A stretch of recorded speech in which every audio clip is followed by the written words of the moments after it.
Assalamualaikum warahmatullahi wabarakatuh, anak-anakku. Waalaikumsalam warahmatullahi wabarakatuh. Nah, siapa yang mau pimpin doa hari ini? Saya Ibu. Nah, silakan Alif pimpin doa sebelum belajar, Alif. Sebelum belajar kita baca doa dulu. Doa dimulai. Bismillahirrahmanirrahim. PPK. Religius, nasionalis, integritas. Anakku, siapa yang masih ingat pembelajaran kemarin? Ya, coba Rosti. Bentuk-bentuk kerjasama di bidang ekonomi dan bentuk-bentuk kerjasama di bidang sosial dan budaya. Tema 5 wirausaha dan masuk pada subtema 2 usaha di sekitarku pembelajaran 1. Adapun tujuan pembelajaran pada hari ini, aku akan menyajikan hasil analisisnya tentang formulir tersebut. Secara umum, ada beberapa peranan Indonesia dalam ruang lingkup ASEAN. Yang pertama yaitu menjadi salah satu permaksaan pendirian ASEAN. ASEAN didirikan di Bangkok pada 8 Agustus 1967. Berpartisipasi dalam ajang olahraga SEA Games.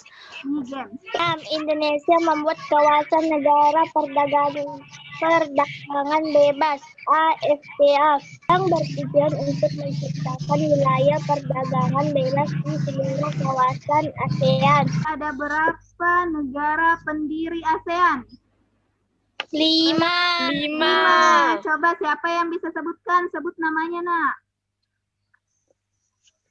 Saya, Bu, Itaki. Iya, Itaki. Coba Nak Itaki. Indonesia. Ya. Malaysia. Iya. Singapura. Iya. Thailand. Iya. Filipina. Bagus, jempol untuk anakku Itaki. Anakku yaitu menganalisis video yang mana termasuk posisi dan peranan Indonesia di bidang ekonomi dengan berdasarkan LKPD yang akan Ibu kirimkan. Sekarang kita amati dulu video ini. Setelah nanti Ibu kirimkan linknya. Assalamualaikum warahmatullahi wabarakatuh. Pada video kali ini kita akan belajar bersama tentang posisi dan peranan Indonesia di bidang ekonomi dalam lingkup ASEAN. Di bidang ekonomi masih menjadi fokus utama ASEAN. Bidang masalah ini terbilang komplikatif. Untuk mengatasinya, para negara anggota pun melakukan kerjasama. Vietnam dikenal sebagai lumbung padi ASEAN, tetapi tidak hanya keduanya. Beberapa negara seperti Indonesia, Malaysia, dan Singapura juga berperan sebagai penyedia cadangan makanan darurat. Sekarang anakku, silahkan siapa yang mau terlebih dahulu mempresentasikan hasil pekerjaannya. Saya, Bu. Ya, Itaki, silakan, Nak. Sebagai salah satu pelapor dan pendiri organisasi kerjasama ekonomi antar negara. Tuan rumah KTT ASEAN. 6. Berperan aktif dalam AFTA.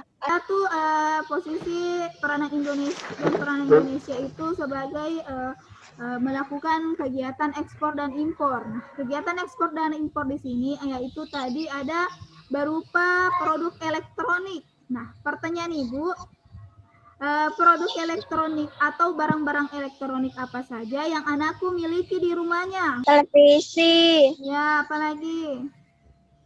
Kulkas. Ibu, kenapa benda-benda tersebut dapat menempel? Nah, sedangkan ketika kita menempelkan kertas, kayu, benda tersebut akan jatuh. Ayo, siapa yang tahu jawabannya? Angkat, sebut nama. Saya, Rasti. Kenapa, Usna? Karena benda itu adalah magnet. Karena benda itu adalah magnet. Tadi coba laki-lakinya lagi, tidak ada dengar suaranya laki-laki. Coba laki-lakinya, ada yang tahu kenapa benda ini dapat menempel? Fedi? Bu, basi berenang na, Bu.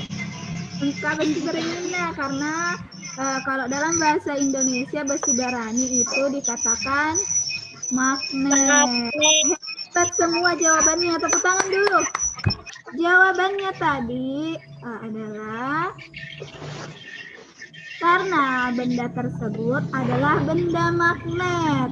Benda magnet adalah benda yang dapat menarik benda-benda lainnya. Benda magnetis adalah benda yang terbuat dari bahan-bahan yang mengandung unsur magnet dan logam yang dapat berinteraksi dengan magnet. Magnetis juga ini bisa dikatakan adalah benda yang dapat ditarik oleh magnet.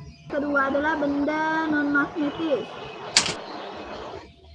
Non-magnetis itu adalah benda yang tidak dapat ditarik oleh magnet.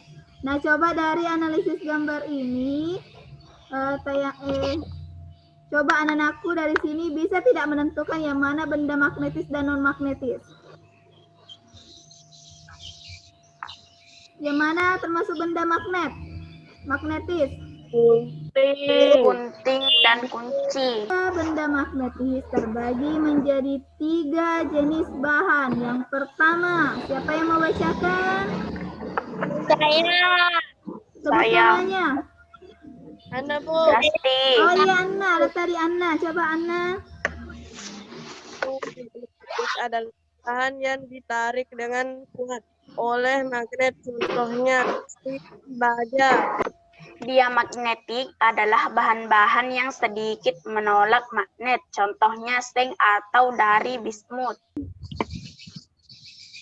Sampai di sini ada yang mau ditanyakan mengenai benda magnetis dan non-magnetis? Anak-anakku adalah melakukan percobaan yang mana benda-benda tersebut yang ada di gambar ini yang sudah anak-anakku siapkan, yang mana termasuk benda magnetis dan yang mana termasuk benda non-magnetis. Pernahkah anak-anakku melihat di televisi atau bahkan melihatnya secara langsung acara seperti ini, lomba seperti ini, acara SEA Games? Pernah tidak melihat? Nah, biasanya laki-laki tuh paling hobi ya nonton kalau bidang olahraga.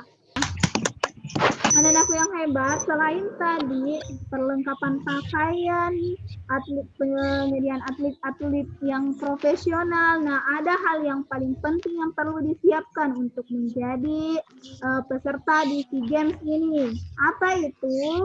Jawabannya formulir. Formulir adalah lembaran kartu atau kertas atau dokumen elektronik dengan ukuran tertentu yang di dalamnya terdapat data atau informasi yang bersifat tetap dan juga bagian lain yang diisi dengan tetap dengan bagian yang tidak tetap. Iya, terima kasih Peki. Tugasnya anak-anakku di sini adalah menganalisis kedua jenis formulir ini berdasarkan langkah-langkah yang ada pada LKPD yang telah Ibu kirimkan tadi. Apa yang dapat menyimpulkan pembelajaran hari ini? Tadi kita belajar apa saja? Ayo siapa sebut nama? Naila, apa Naila, nak? Percobaan benda magnetis dan non-magnetis. Iya, tentang benda magnetis dan non-magnetis. Apa lagi? Menganalisis kedua. Coba sebut nama, nak. Sebut namanya. Husna ya, Husna. Apa Husna? Formulir. Iya, tentang formulir. Apa selanjutnya? Anak-anakku Ibu akan membagikan soal evaluasi melalui Google Form.